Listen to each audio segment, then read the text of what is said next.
بسم الله الرحمن الرحيم، والصلاة والسلام على أشرف المرسلين وعلى سيدنا محمد وعلى آله وصحبه أجمعين. أولا فالظروف اللي كنت أنا كنقرأ فيها، بما أنني أنا تلميذة داخلية كنقيم في الداخلية لمدة 6 سنوات، فيعني النظام الداخلي كيوفر لي بزاف نتاع الوقت. فهو اولا كيساعدك على تنظيم الوقت، نظرا لاننا احنا في الداخليه كنستيقظوا مع الساعه يعني 7:30 كنكونوا في الاقسام. يعني هناك كنبداو واحد الحصه نتاع اليوتيود، ثم في وقت الظهيره ايضا كتكون عندنا واحد الحصه، وفي الليل كتكون عندنا واحد الحصه. يعني اولا كيوفر لك واحد الوقت ثابت لانك تراجع فيه. ثانيا فالقسم الداخلي يعني بالخصائص نتاعو كيوفر لك واحد الاوقات، كيوفر لك واحد الفضاء انك تراجع فيه، انك الا بغيت دير مجموعات مع الناس يعني كتشاركوا المعارف نتاعكم. ثانيا انا كنت كنعتمد على يعني في التنظيم تاع الوقت نتاعي ما كنعتمدش بزاف على الهاتف، كان غير الا بغيت هكا نقلب على تمارين اللي هي معمقه اكثر او اللي زايده شويه في الصعوبه. كما انني يعني بما انني انا تلميذه داخليه كيف ما قلت، فكنتنقلوا في نهايه الاسبوع، كنمشيو للمنازل نتاعنا، ثم زاد في البدايه نتاع الاسبوع كنعاودوا نرجعوا للداخليه كنجلسوا فيها الاسبوع كامل. وهذا الشيء كان صراحه كيعاونني في التنظيم تاع الوقت ديالي. ثانيا انا كنت يعني كنركز بزاف على انه نحاول نفهم الدروس نتاعي من القسم باش يبقى لي الوقت ديالي. يعني الوقت الاخر، الوقت نتاع الفراغ ما كيكونش فراغ، يعني كيكون الوقت هذاك الوقت كتستعملو يعني كتستغلو في انه كتخدم تمارين وكتحاول تثبت هذوك المعارف ديالك. وبالنسبه يعني فاش علمتي بانه راه انت جيتي الاولى على الصعيد الجوي بمعدل تبارك الله 19.14، شنو يعني الشعور ديالك انت والاسره ديالك وانت كتحصلي على هذا المعدل؟ صراحه في هذيك اللحظه كيكون واحد الاحساس بالفرحه، وكيكون واحد الاحساس بالفخر، خاصه انك انت كتكون عارف يعني ان انت من المجال القروي وداك الشيء، وانك كتحصل على هذاك المعدل، فهذاك صراحه فخر ليك والعائله نتاعك والمؤسسه نتاعك يعني لجميع العاملين بالمؤسسه. اولا كنبغي نشكر جميع العاملين اللي كانوا كيقوموا على التاطير نتاعنا، وكانوا كيقوموا على يعني انه يوفروا لنا واحد الظروف مناسبه للدراسه. اما بالنسبه يعني الاسره نتاعي فحتى هما كنبغي نحييهم من هذا المنبر ونشكرهم بزاف. بالنسبه للتلاميذ فكنبغي نقول لهم بان ما كايناش حاجه اسمها المستحيل، كل شيء بالمجهود يعني بالتوكل على الله وبالاخذ بالاسباب فيمكن لك تحقق اي حاجه. لهذا فيحاولوا انهم ياخذوا بالاسباب، يبذلوا الجهد من بدايه السنه باش ما يتراكموش عليهم الدروس، وهذه هي الرساله ديالي. شنو طموحك ان شاء الله المسار الدراسي ديالك في المستقبل؟ شنو كطمحي له ان شاء الله تكوني في المستقبل، ولا شنو المسار اللي غادي تبعيه؟ ان شاء الله انا كنطمح انني ندير الهندسه المعماريه، فهذا كان حلم منذ الطفوله، لهذا انا ان شاء الله غادي نحاول ما امكن انني ندير الهندسه المعماريه.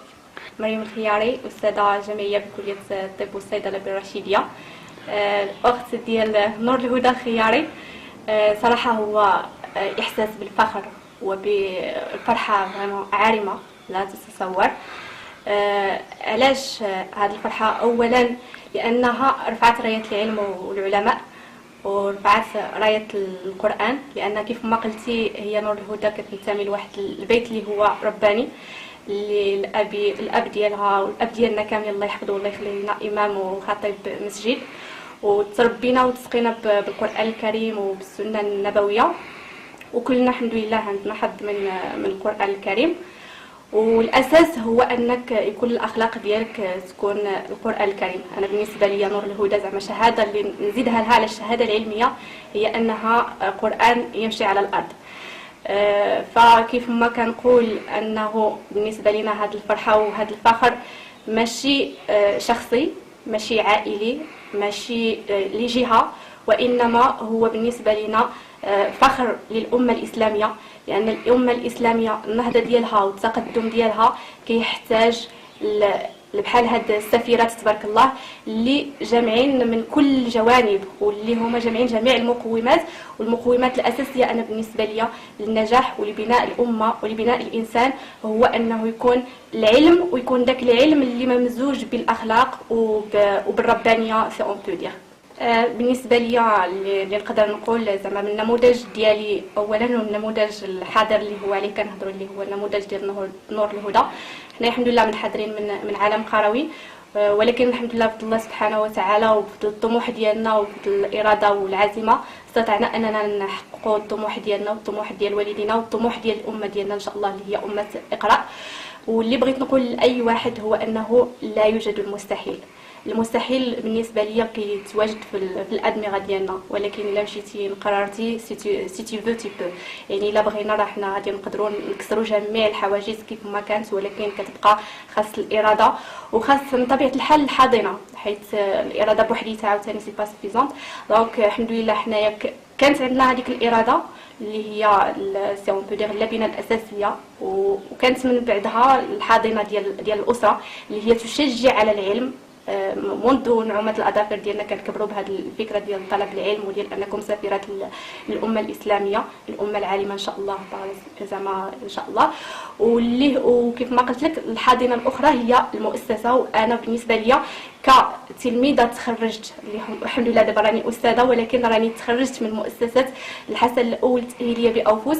أنا كنبغي نشيد بهذه المؤسسة صراحة، هي مؤسسة تمثل داك الشعار ديال التربية والتعليم بكل ما تحمل الكلمة من معاني، لأن التعليم بوحديته غير كافي. والمؤسسة ديالنا كنقول وكنعاود اللي كنتشرف ليها واللي داك الحبل السري عمرو ما تقطع معها وما عمرو ما غادي تقطع إن شاء الله. كنفتخر بها لأنها كنقدروا أننا نتخرجوا منها وحنا حاملين لشهادة العلم ولشهادة الأخلاق، وهذا ضروري إن شاء الله.